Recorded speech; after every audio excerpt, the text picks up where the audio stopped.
Լսել եք, իսկ Գասպարյանը սաղ կյանքը ծխող է եղել, բայց 95 տարեկանում թարգել է։ Ոնց։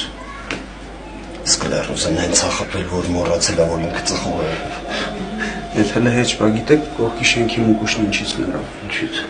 Սա գիշեր Վիագրա էր խմել, մոտը պերեդազիրովկա էր։ Հետո